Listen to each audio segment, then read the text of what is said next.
Hey guys, आज हम Cambodia स्थित तापरोम मंदिर में जा रहे हैं। पुरातत्वविदों का मानना है कि इसे 12वीं सदी के प्रारंभ में बनाया गया था, अतः ये मंदिर लगभग 800 वर्ष पुराना है। तापरोम का अर्थ है पूर्वज ब्रह्मा। कंबोडिया वासी सृजन के हिंदू देवता ब्रह्मा को अपने पूर्वजों में से एक मानते हैं, पर इस मंदिर का मूल नाम राजविहार था, जिसका संस्कृत अर्थ है राजा का विश्राम गृह। ये मंदिर अपनी दो विशेषताओं के लिए जाना जाता है। पहला, डायनासोर की नक्काशी, विशेषकर एक स्टेगोसॉरस के लिए, जो कि एक दीवार पर बनी है।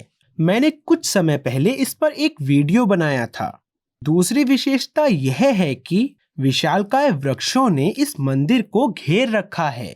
मेरा मतलब है कि जिस तरह से ये वृक्ष उगे हैं और इन्होंने मंदिर को नष्ट किया है, वह बेहद असामान्य दृश्य है। ये सब कैसे हुआ? कंबोडिया वासी लगभग 500 वर्ष पूर्व इस नगर का त्याग कर बाहर चले गए थे। इस कारण इस नगर के कई मंदिरों को आप झाड़ियों और वृक्षों से घिरा हुआ पाएंगे, पर इस मंदिर में कोई असामान्य सी ऊर्जा है जो वनस्पतियों और पक्षियों को आकर्षित करती है। आप यहाँ कई सारे पक्षियों को देख सकते हैं और विशालकाय वृक्षों को भी। वास्तव में प्राचीन वास्तुकारों ने भविष्यवाणी कर दी थी कि इस मंदिर पर वृक्षों का अधिकार हो जाएगा। ऐसी नक्काशियां हैं जो साफ तौर पर बताती हैं कि इस मंदिर के साथ भविष्य में क्या होने वाला है। इस मंदिर के अंदर कई सारे छोटे उपमंदिर हैं। चलिए इन्हीं में से किसी एक उपमंदिर में जाते हैं और देखते हैं कि इनमें क्या है। यहाँ पर मूलतः कुछ मूर्तियां रही होंगी, पर आज आप केवल छत देख सकते हैं और यहाँ तक कि दीवारें भी धराशायी हो चुकी हैं। विशाल शिलाखंड नीचे गिर चुके हैं। ये आकलन करना असंभव है कि वहाँ मूलतः क्या था। अगर आप साइड से देखें तो इसका आकार रथ की तरह है। ये देखना खासा दिलचस्प होगा कि बीते किसी कालखंड में कैसे निकटवर्ती जंगल और मंदिर का धीरे धीरे आपस में विलय हो गया। ये मंदिर अमेरिकन्स में खासा लोकप्रिय हो गया है। वे कई सारी पिक्चर्स खींचते हैं इन विशाल वृक्षों के नीचे, जिन्होंने इन मंदिरों को घेर रखा है। टॉम राइडर नाम की एक फिल्म में इसी स्थान विशेष का उपयोग किया गया था और ये मंदिर, जो तब तक अनजाना सा था, उस फिल्म के बाद सैलानियों का बड़ा आकर्षण बिंदु बन गया। आज भारतीय सरकार यहाँ के जीर्णोद्धार का बीड़ा उठाए हुए है और भारतीय पुरातत्व विभाग कंबोडियाई सरकार के साझेदारी में इस मंदिर की कई सारी संरचनाओं को अपने मूल रूप में लाने का प्रयास कर रही है। आप पहले और बाद के चित्र देख सकते हैं, वो बहुत अच्छा काम कर रहे हैं। इस मंदिर में कई सारी रोचक नक्काशियां हैं, पर उनमें से बहुत सारी वृक्षों द्वारा नष्ट हो गई हैं। इन जड़ों को देखिए, वे विशाल सर्पों की तरह दिखती हैं, जिन्होंने मंदिर को अपने अधिकार में ले लिया हो। यहाँ हम दीवार पर एक अजीब सी आकृति गढ़ी हुई देख सकते हैं। ये क्या है? ये एक नाग है, पंचमुखी नाग। पर इस चित्र में कुछ त्रुटि है। इसका बाकी शरीर कहाँ है? अगर हम दीवार को देखें तो हमें कुछ सुराग मिलेगा। हमें नीचे बड़े बड़े पंजों वाला पैर दिखता है। सांपों के पैर नहीं होते। और हम विशाल पंखों को दोनों तरफ पसरता हुआ देख सकते हैं। यहाँ कुछ न कुछ शानदार बना हुआ होगा। वो क्या है? ये नक्काशी ऐसी दिखती होगी। ये निकट के मंदिर की नक्काशी है। एक विशाल पक्षी देव गरुड़ अपने दोनों पैरों से दो नागों को जमीन पर दबोचे हुए हैं और उन्होंने नागों की पूंछों को अपने सर के ऊपर पकड़ रखा है।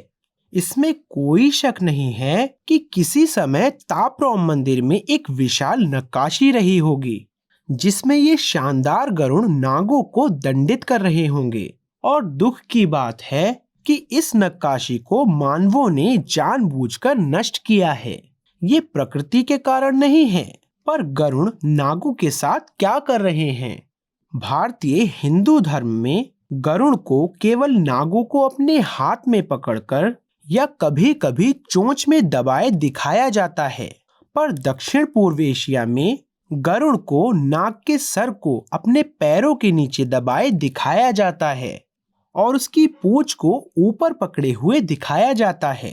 कंबोडिया वासी एक अजीब सी कथा सुनाते हैं। गरुड़ हमेशा नागों का शिकार किया करते थे, अतः नागों को भय था कि उनकी सारी प्रजाति विलुप्त ना हो जाए। नागों को पता था कि गरुड़ प्रायः नागों के शरीर को बीच से पकड़ते थे, तो नागों ने एक चतुर युक्ति निकाली। सभी नागों ने भारी पत्थरों को निगलना शुरू कर दिया, तो गरुड़ का उन्हें उठाना असंभव हो गया। हालांकि उन्होंने गरुड़ की तेज दृष्टि शक्ति को कम करके आंका, जो उनके कृत्यों पर अधिक ऊंचाई पर उड़ने के बाद भी नजर रखे हुए थे। बस उसी समय से गरुड़ ने नागों के सर को नीचे करके पकड़ना और नागों की पूंछ को उठा के नीचे करना प्रारंभ कर दिया। उसी प्रकार जिस प्रकार हम जिम में बैटल रोप्स के साथ करते हैं। पत्थर नागों के शरीर के अंदर लुढ़कते और नाग उन्हें उगल भी नहीं पाते, क्योंकि गरुड़ के पैर उनके सर पर थे। इस तरह से बैटल रोप्स की तकनीक से नाग मारे जाते थे। ये बहुत ही रोचक कथा है, परंतु इस कथा की प्रतीकात्मकता को समझने हेतु हमें उस पर ध्यान लगाना होगा। यहाँ खंभों में से एक पर ध्यानरत संत को उकेरा गया है। पहली नजर में सब कुछ साधारण लगता है, पर ध्यान से देखिए आप क्या देखते हैं। उनके दोनों हाथ नमस्ते की मुद्रा में दिखाए गए हैं, पर यहाँ देखिए उनके दो हाथ उनके पैरों पर लगे हुए दिख रहे हैं। उनके पैरों को भी देखिए, उनके दो पैर इस मुद्रा में दिखाए गए हैं और उनके दो पैर दूसरी मुद्रा में दिखाए गए हैं। तो वास्तुकार ने कुल 4 भिन्न ध्यान मुद्राएं एक ही नक्काशी में दिखाई हैं। यहाँ आप नमस्ते मुद्रा में त्रिमुखी नागों की एक श्रृंखला देख सकते हैं। ऊपर आप उसके शत्रु गरुड़ को भी शांत भाव से बैठा देख सकते हैं। इसके पीछे क्या कथा है? इस तरह की बहुत सारी नक्काशियां इस मंदिर में हैं, जिन्हें बहुत विनाश का सामना करना पड़ा है। सारी दीवारों पर नृत्य करती हुई महिलाओं की नक्काशियां उकेरी हुई हैं। शायद जिस समय इन नक्काशियों को निर्मित किया गया था, तब इनको चमकीला रंगा गया था। हम साधारणतः अप्सरा कही जाने वाली दिव्य स्त्रियों की बड़ी नक्काशियां भी देख सकते हैं। उन्हें अजीब से वस्त्र धारण किए हुए दिखाया गया है, जो उनके शरीर के एक भाग को ही ढकते हैं। यहाँ नमस्ते मुद्रा में 7 साधुओं की सुंदर नक्काशी है। इनके चेहरों को जानबूझकर नष्ट किया गया है। ऊपर अवश्य ही एक शक्तिशाली देवता होंगे, जिनकी दोनों तरफ से गरुड़ पहरा दे रहे हैं। वो निश्चित ही भगवान विष्णु होंगे, पर इस नक्काशी को पूरा नष्ट कर दिया गया है। चलिए मैं आपको मंदिर के अंदर ले चलता हूँ, ताकि आपको एक झलक मिल सके कि वो कैसा दिखता है। जब मैं मंदिर के अंदर प्रवेश करता हूँ, तो मुझे अजीब सी तरंग महसूस होती है। इसमें कई सारे रास्ते हैं और उनमें से बहुत सारे बंद हो चुके हैं, क्योंकि जो छतें हैं वो ध्वस्त हो चुकी हैं और पत्थर नीचे गिर गए हैं। कंबोडियाई सरकार को भय है कि ये संरचनाएं किसी भी समय गिर सकती हैं। देखिए कैसे मजबूत लोहे से इन प्राचीन संरचनाओं को सहारा दिया हुआ है। बिना इस सहारे के ये दीवारें और छतें कभी भी गिर सकती हैं। कुछ प्रवेश द्वार बिल्कुल बंद हैं। इन विशाल शिलाखंडों को देखिए, जो गिरकर रास्ते को बंद कर रहे हैं। ये खतरनाक है और अधिकारियों ने इसलिए मंदिर के कई स्थानों में दर्शकों का प्रवेश निषेध कर रखा है। पर यदि आप इन निषिद्ध स्थानों पर जा सकें, तो यहाँ बहुत सारी पत्थर की मूर्तियां और सुंदर नक्काशियां मिलेंगी। ये देखने में बड़ी विलक्षण लगती हैं, पर यहाँ बहुत ज्यादा अंधेरा है। पर छत और जमीन देखने पर हमें समझ आता है कि अधिकारीगण क्यों इन स्थानों पर हमें जाने की आज्ञा नहीं देते।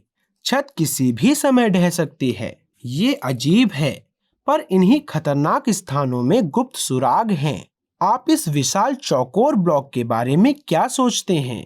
इस विनाश का मुख्य कारण स्वयं प्रकृति ही है। मानवीय विनाश और लापरवाही इसमें मिल जाए तो हम इस संसार की सुंदरतम वस्तुओं को भी बर्बाद कर डालते हैं। मुझे आशा है कि आपको तापरौम मंदिर की विशेषताएं पसंद आई होंगी। वीडियो देखने के लिए बहुत बहुत धन्यवाद। मैं शीघ्र ही आपसे पुनः बात करूंगा। बाय।